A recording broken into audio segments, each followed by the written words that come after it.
Hello and welcome to my channel Barbara's Coffee Time. It's a beautiful fall day here in Austria, the sun is shining and we have Halloween when I filmed this. So I wish everyone happy Halloween. Today I want to read another tale I've written. It's called Francis and it's from my cycle therapy. Francis. Once upon a time there was a little green grasshopper girl named Francis. Francis lived in a meadow filled with flowers by a small lily-covered pond. She was slim, delicate, and had beautiful, long, springly legs. Francis couldn't hop or jump like her fellow grasshoppers. She had never learned how. She crawled slowly and clumsily from blade to blade, much like a beetle. For a grasshopper who can't jump, life drifts along joylessly and sadly, so Francis was quite depressed.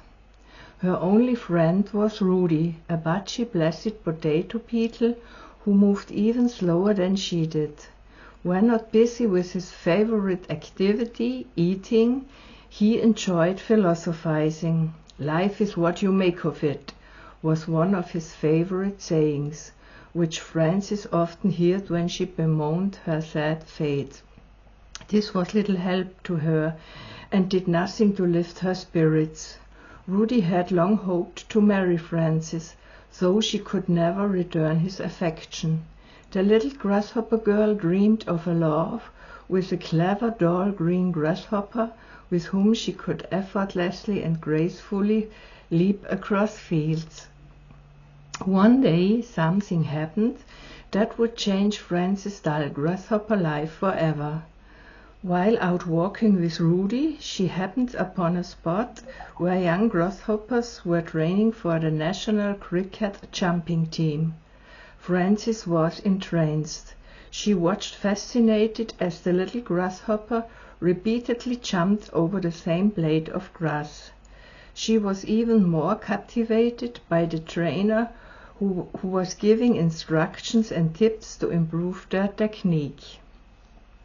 The trainer was the most handsome and elegant grasshopper Francis had ever seen.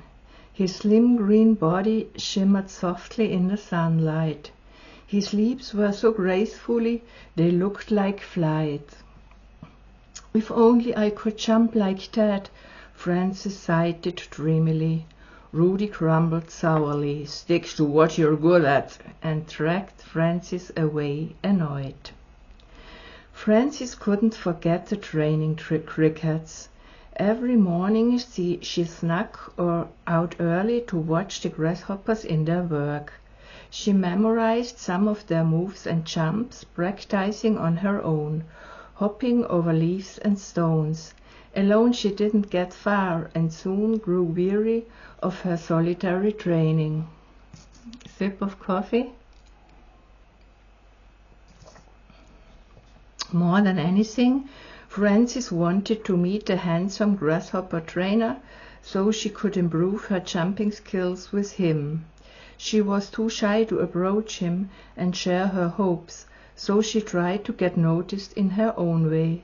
Each day she wore a prettier dress and strolled slowly across the grasshopper's training ground, hoping the trainer would notice her.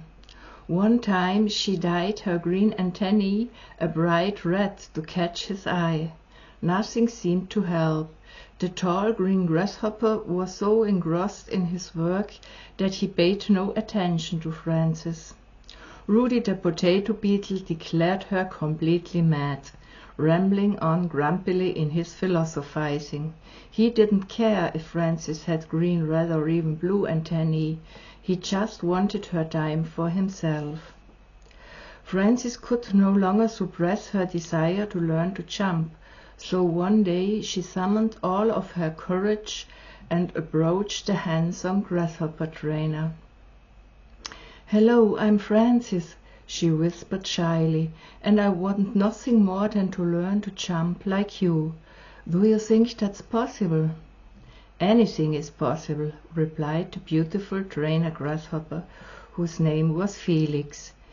"If you want it with all your heart and are ready to work hard." Frances blushed as Felix looked into her eyes.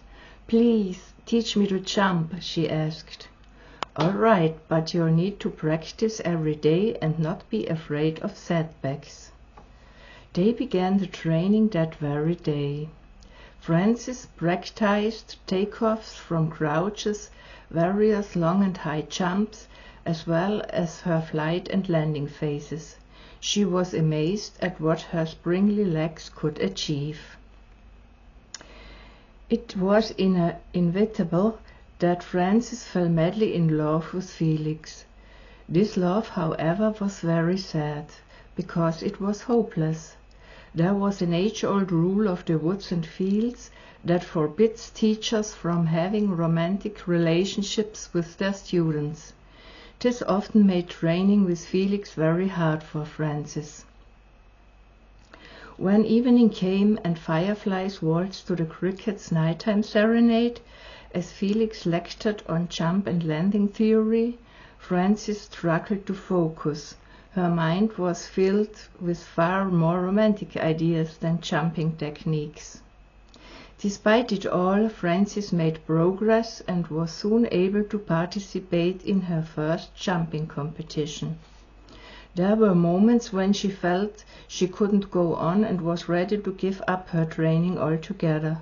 Luckily, Felix possessed not only every jumping diploma under the sun, but also a solid foundation in grasshopper psychology. He managed to keep motivating Frances to push forward. Frances gained confidence and won her first jumping competition. Felix was very proud of his pupil. One day, as autumn set in and the first leaves began to fall, Frances decided to leave the meadow and the lily pond to compete in the country's great jumping competitions.